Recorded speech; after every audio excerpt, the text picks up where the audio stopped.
Sua avaliação de desempenho tem 10 elogios específicos e uma única crítica pequena, quase um detalhe.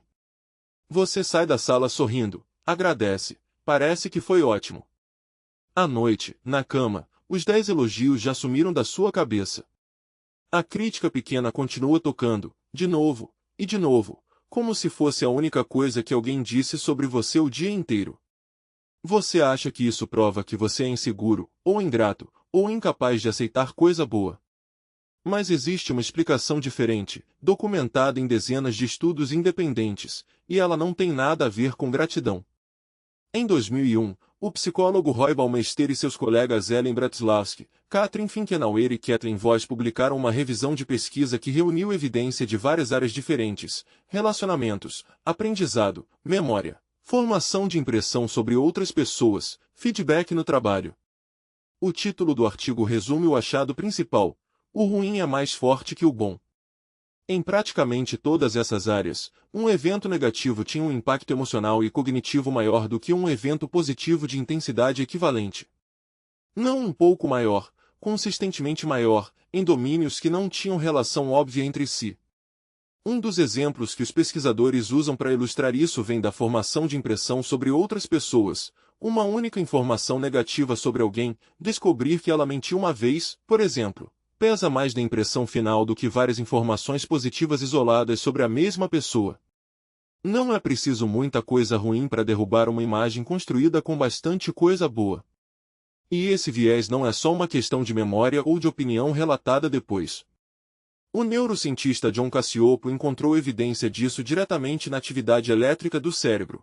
Usando eletroencefalograma, ele mostrou que o cérebro produz uma resposta elétrica mais forte diante de uma imagem negativa do que diante de uma imagem positiva de intensidade equivalente. O efeito aparece antes mesmo de qualquer avaliação consciente acontecer. Por que seu cérebro seria construído assim? A resposta provável está numa simetria bem antiga, e bem lógica, sobre consequências.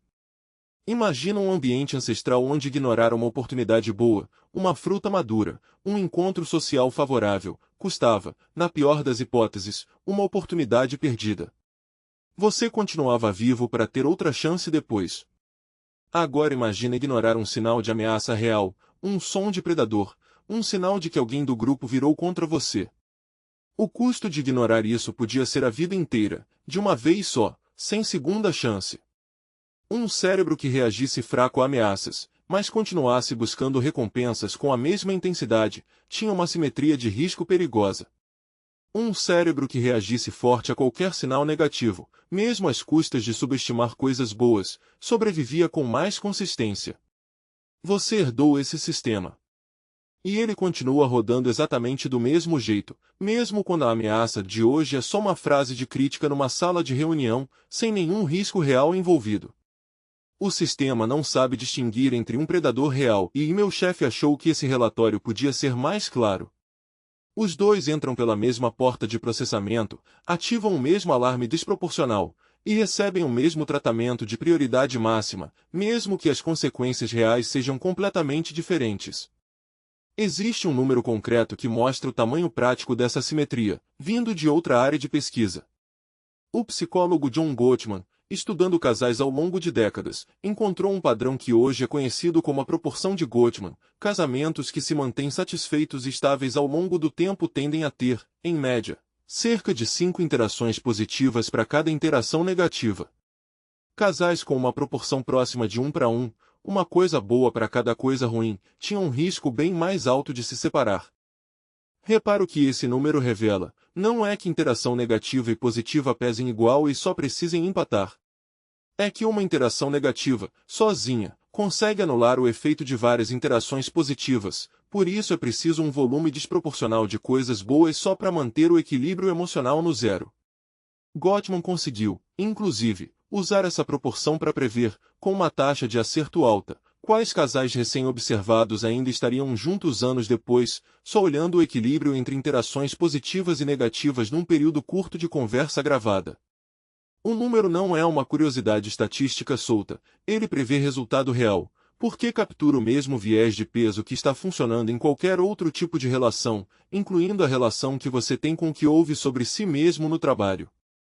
Voltando para sua avaliação de desempenho, 10 elogios contra uma crítica não é, na aritmética do seu cérebro, uma vitória esmagadora de 10-1.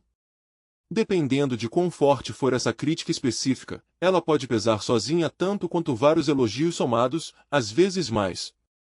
Isso não significa que a crítica seja mais verdadeira que os elogios. Significa só que o seu sistema de avaliação interno usa um peso diferente para cada tipo de informação, e esse peso não tem relação nenhuma com quão precisa ou importante a informação realmente é. E aqui está a virada que muda como você deveria lidar com isso. O objetivo não é convencer você de que a crítica não importa, nem fingir que ela não doeu.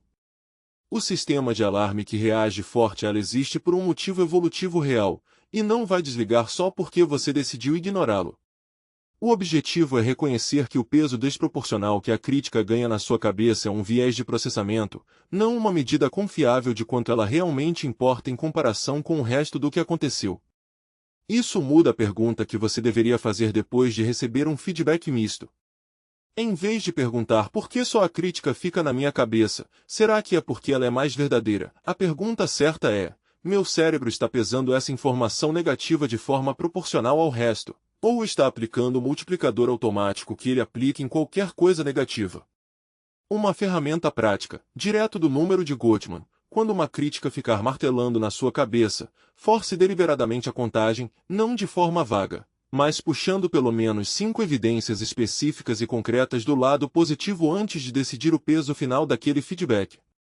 Não para neutralizar a crítica, mas para corrigir, de propósito, um viés que seu cérebro aplica sem pedir permissão. Isso é diferente de só pensar positivo ou tentar esquecer a crítica.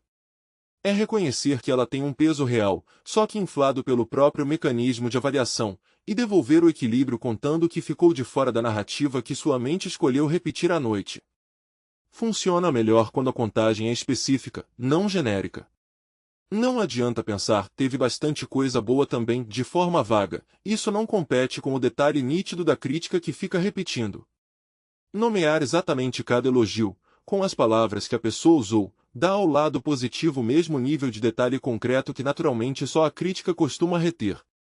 Repara na próxima vez que uma crítica pequena continuar ecoando muito depois de qualquer elogio ter sumido.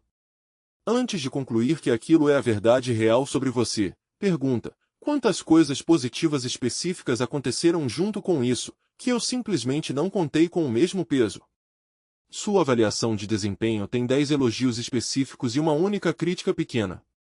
Dessa vez, à noite, você força a contagem completa, não só a parte que o seu cérebro escolheu repetir sozinho.